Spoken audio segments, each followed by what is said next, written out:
Leo nataka kuzungumzia sababu za kukwama kwa waumini wazuri.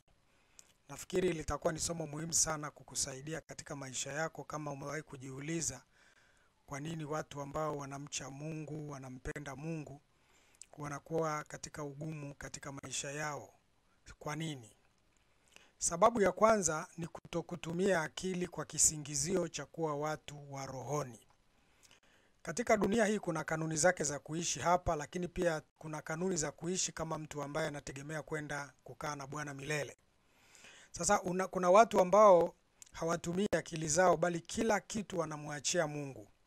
Wakishamuomba Mungu kwamba awatetee, hawajui upande wao wanapaswa kufanya nini. Kwa hiyo matokeo yake ni kwamba wao wanaishi kama vile tunaweza kusema sio kama tahira fulani hapa duniani ambaye anadhani atasaidiwa na Mungu kwa kila kitu. Ukifuatilia sana utaona kwamba wakati ambapo Mungu alifanya kazi ya kuwasaidia watu katika mazingira ya moja kwa moja kama kuwapa mana, ni mahali pale ambako waliona kabisa kwamba hawana uwezekano wa kupanda na kuvuna. Wako njiani, wanapita kwenye jangwa, kwa hiyo aliwapa mana. Na ndio maana walipofika tu Kanaani, Biblia inasema walipokuwa tu sasa wana uwezo wa kupata mazao ya pale Kanaani, Mungu alikomesha ile mana. Kwa hiyo hii inatufundisha kwamba Mungu anaweza kutenda miujiza, ni kweli, lakini anatenda pale panapokuwa na ulazima sana. Kama Filipo ambavyo alimshuhudia mtu akatembea umbali mrefu, sasa ameenda na gari umbali mrefu na ndipo anafika mahali anamwambia nimeelewa, nataka kubatizwa. Hana usafiri wa kurudi na ameenda kwa imani. Pale ndipo Mungu alimrusha moja kwa moja, akashangaa anaangukia mji mwingine, amerudi nyumbani.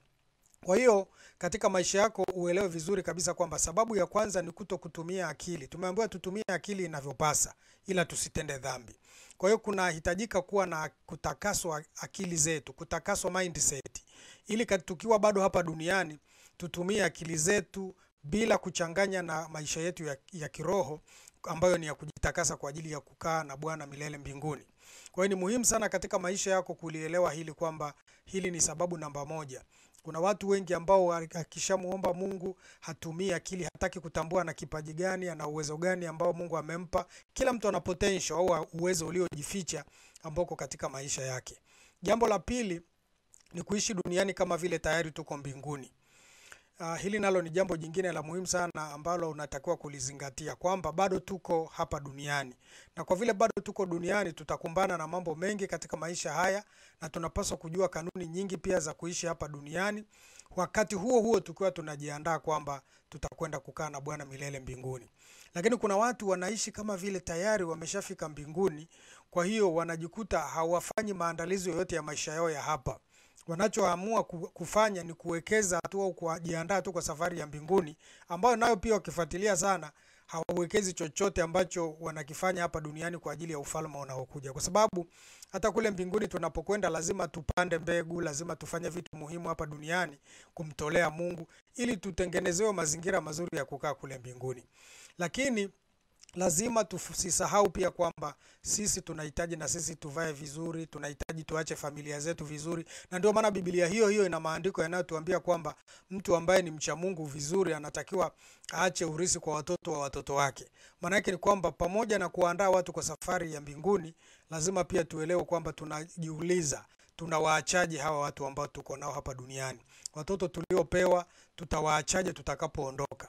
Kwa lazima hilo mtu ajiulize, kwa sababu kuna watu hawafikiri kabisa kwamba akiondoka duniani huku nyuma maisha yatakuweje. Kwa hiyo ni muhimu katika maisha yako kuelewa hili pia kwamba ndio sababu ya watu kukwama, kwa sababu hawana strategy zozote. Hata wakiona semina yoyote ya mambo ya kiuchumi hawezi hata kuilipia waende wakajifunze. Hawezi hata kushiriki wala mafunzo kama hayo ya ujasiriamali hawana mpango nayo. Wao wanachojifunza zaidi ni kujitakasa, ambalo ni jambo jema, lakini lazima tuelewe kwamba wakati huo huo tunakuwa na uwiano mzuri wa mafundisho ambayo yanatuwezesha kuishi hapa duniani bila kumkosea Mungu tukiwa tunamtumikia. Maana hata Bwana Yesu alikuwa mpaka ana mfuko wa kusaidia maskini, ana mfuko wake wa sikukuu. Kwa hiyo ilikuwa amejiandaa kwamba si wa kushtukizwa na matukio. Ikifika Pasaka mfuko wake una shilingi ngapi, wanajiandaa. Kwa hiyo lazima tujipange pia hapa duniani katika maisha yetu. Lakini jambo jingine la tatu ni kudhani maombi ni jibu la kila kitu. Kwa ujumla lazima tufahamu kwamba maombi ndio mwanzo wa kila kitu, lakini maombi sio jibu la kila kitu. katika kila jambo unalotaka kulifanya ni vizuri kumuomba Mungu au kulihakiki kama linapata kibali mbele za Mungu hapa duniani ili uweze kulifanya. Na hiyo inakuonyesha kwamba Mungu atalisimamia litokee au la. Lakini kuna watu wanadhani kwamba akishamuomba Mungu hana haja ya kufungua macho na kuangalia kinachoendelea. Hana haja ya kuchukua hatua zozote zingine.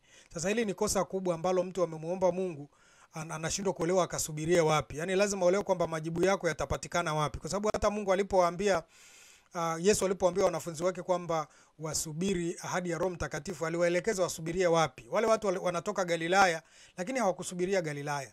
Waliambiwa wasubirie Yerusalemu. Kwa hiyo alikaa siku kadhaa kule wakiingia gharama za kujipanga watakula nini, watakunywa nini, mpaka siku ile ambayo Roho Mtakatifu aliwashukia pale ambako wameahidiwa. Kwa hiyo maombi hayatujibiwi tu kutukiwa popote. Maombi yanajibiwa kulingana na kanuni zake, kwamba usubirie mahali gani na hapo ndipo utapokea majibu yako. Kwa hiyo kuna watu wanadhani kwamba akiomba hana haja ya kufuatilia mambo mengine, kwamba okay, kama Mungu amenionyesha kwamba mimi ninatakiwa niwe mtu fulani, basi niendelee kusoma kwa bidii masomo fulani ili kwamba nifikie zile ndoto.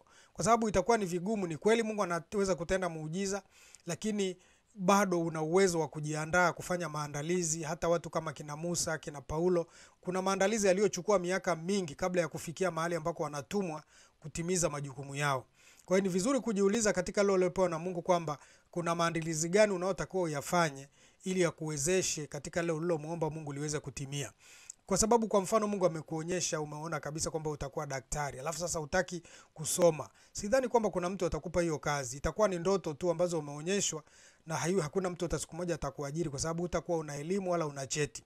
Kwa hiyo ni vizuri kuondokana na mtazamo kwamba ukimuomba Mungu utapokea kila kitu. Kumbe maombi ni kama njia ya Mungu kukupa maelekezo. Ni njia ya Mungu kukupa mwongozo kwamba uende wapi ukapate wapi. Maombi sio monologue. Maombi ni wewe unaongea, na ni dialogue, ni mjadala na Mungu kwamba wewe umeongea naye anakuambia basi fanya hiki ndipo utafanikiwa kwenye hiki. Kwa hiyo tusichukulie maombi kama kitu ambacho ni cha kumwachia Mungu afanye yote peke yake.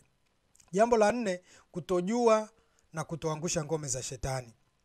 Katika maisha yetu Mungu ametuahidi vitu vingi, lakini tuna mpinzani mkuu ambaye ni shetani, ambaye haachi wala hachoki, anakesha usiku na mchana akipambana na watu wa Mungu.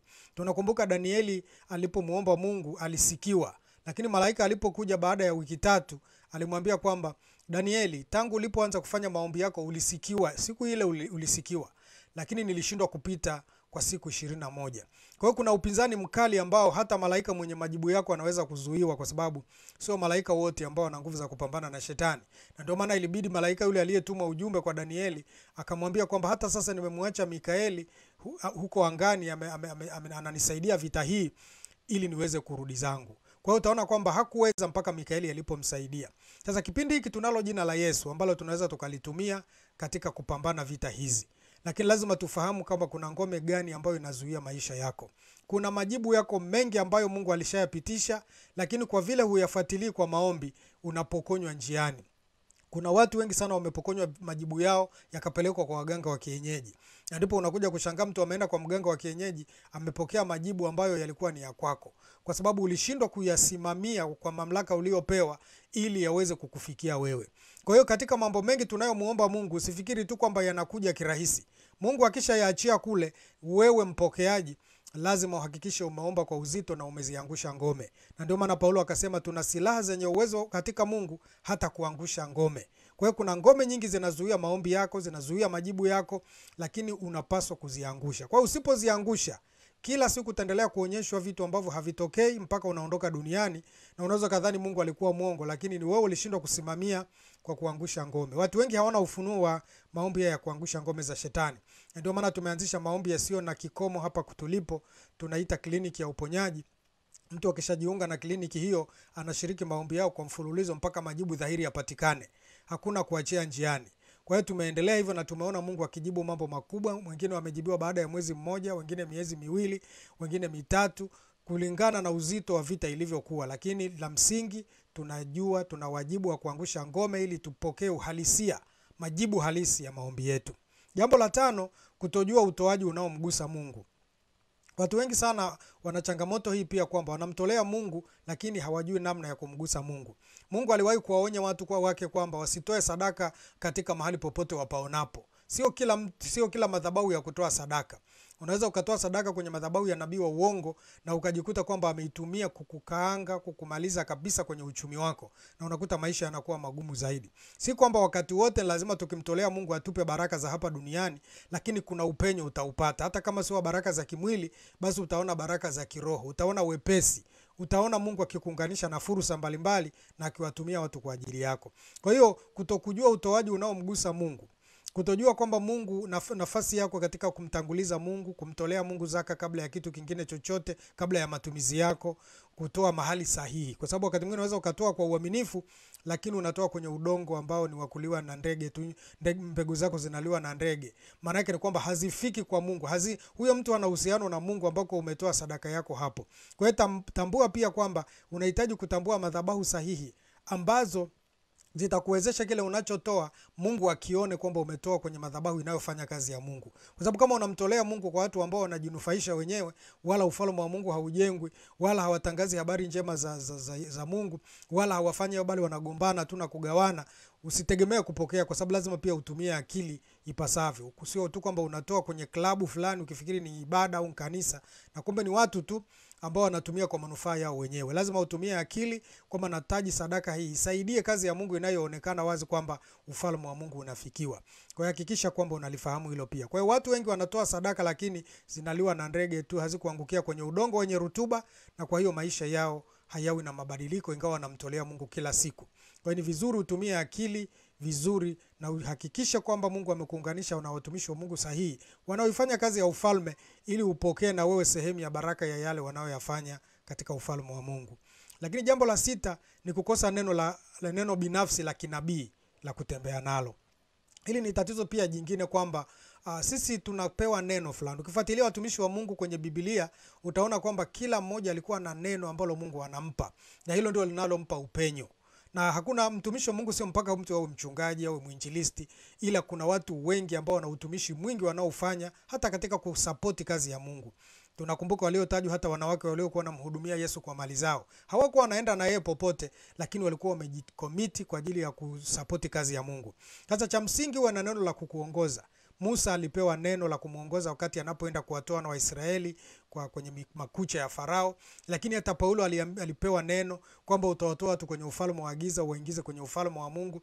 Watu wanatembea na neno fulani. Lazima umuombe Mungu akupe neno la upenyo katika maisha yako. Hata watu wa dunia hii wanaomwabudu shetani nao wanapewa vitu vya dunia, wanapewa mpaka majina. Ukifuatilia watu wengi ambao wanafanya kazi za shetani wanapewa jina tofauti na lile la kwake, ambalo hilo jina akilitumia ndipo kuzimu inamsapoti, ndipo kuzimu inasimama na yeye. Kwa hiyo na wewe pia unahitaji katika maisha yako kumuomba Mungu akupe neno la kinabii ambalo ukilitumia hilo litakupa breakthrough. Usitumie tu neno kwa sababu umelichukua mahali kwenye Biblia halijawa rema, halijasema na wewe kibinafsi kwamba na wewe ulitumie, kwamba litakuwa na uvuvio ule ule. Basi utalitumia kama andiko tu, lakini halitaleta matokeo yote kwenye maisha yako. Muombe Mungu akusaidie upate neno binafsi la kinabii, kwamba wewe utakapoenda katika kazi ya Mungu, utakapokwenda katika maisha yako, utakapokuwa ukitamka hivi au ukiomba hivi katika maisha yako, nitakupa upenyo. Ukifanya hivi itakuwa hivi. Mungu akupe funguo za kufungulia malango mbalimbali katika maisha yako ambayo unatamani yafunguke. Kwa sababu kuna milango ambayo inahitajika uwe na funguo zake maalum. Kwa lazima upate ufunguo huo wa kukuwezesha kupata upenyo katika mambo unayoyafanya. Lakini jambo la 7 ni kujali maisha binafsi kuliko ufalme wa Mungu. Jambo jingine ambalo limesababisha watu wa Mungu wengi wakwame, wanajali sana maisha binafsi. Wanawekeza vitu vingi sana kwenye maisha binafsi ambavyo havina uwiano wowote na kazi ya Mungu wanayoifanya. Utaona kabisa kwamba mtu anajali maisha binafsi, yani kiwango anachochangia kwenye harusi, anachochangia kwenye misiba, hajawahi kutoa sadaka za namna hiyo kwa Mungu. Hajawahi kumtolea Mungu kufanya kazi ya Mungu, akafanya kitu cha maana. Mambo mengi anayoyafanya yeye ni ya kwake binafsi. Sasa hii nayo inasababisha kwamba watu wa namna hii, pamoja na kwamba wengine wana pesa hawazifurahii, wanakuta wanatembea katika laana za aina mbalimbali katika maisha yao. Kwa hiyo unahitaji kumuomba Mungu sana kwamba uwezi kujali kazi ya Mungu, ufalme wa Mungu kuliko unavyojali maisha yako. Na Biblia imesema wazi kwamba watu wanaohitaji kutembea katika baraka za Mungu wakumbuke kwanza kujali ufalme wa Mungu na haki yake, ndipo mengine watazidishiwa. Kwa hiyo sisi kama watu wa Mungu tukihitaji baraka, lazima tutafute kwamba tunafanya nini kwenye ufalme. Kwa mwezi mzima tumetoa nini kwa ajili ya ufalme wa Mungu na haki ya Mungu, na ndipo haya ya kwetu tutazidishiwa. Hata ukifuatilia watu ambao wanamtumikia shetani, kuna masharti mengi waliopewa na shetani ambayo wanayafanya. Yuko mmoja aliyeelezea ambaye amefanya kazi kwa shetani muda mrefu kwamba wanatoa asilimia wao kama 60 hivi ndio zaka wanaotoa kwa shetani. Kila anachopewa wanatoa asilimia 60. Lakini ukijaribu kuangalia sisi tuliopewa uhuru, unakuja kushangaa mtu hawezi hata kumtolea Mungu. Matokeo yake hafurahii kile alicho nacho. Anaonekana kwa nje kama amebarikiwa, lakini yeye mwenyewe ni mtu wa mateso katika nyumba yake kwa sababu amempa shetani nafasi. Kumbuka, unapomtumikia Mungu kwa utoaji mzuri, yeye anakemea walaji wasio rasmi.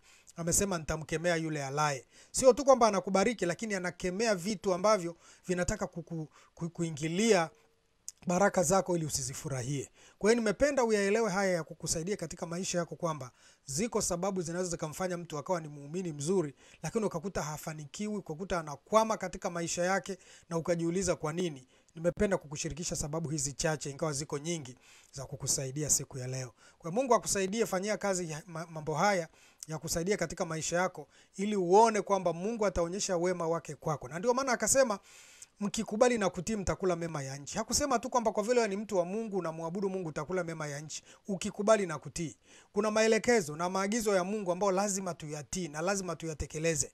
Hayo anasema pia mahali pengine utakuwa kichwa wala si mkia. Ukitii, anaanza kwanza ukitii maagizo haya yote na kuyafanya, ndipo baraka za Mungu zitakuovertake au zitakuja juu yako. Kwa hiyo ni muhimu katika maisha yako kujitambua katika hili ili uweze kukutana na baraka zako. Usimlaumu Mungu kwamba kwa nini unaona kama maisha yanakuwa magumu kila wakati. Zingatia vipengele hivi na vingine unavyovijua ili uweze kufika mahali uwe na ushuhuda mwema na jina la Bwana lisitukanwe kwa ajili ya maisha yako duni.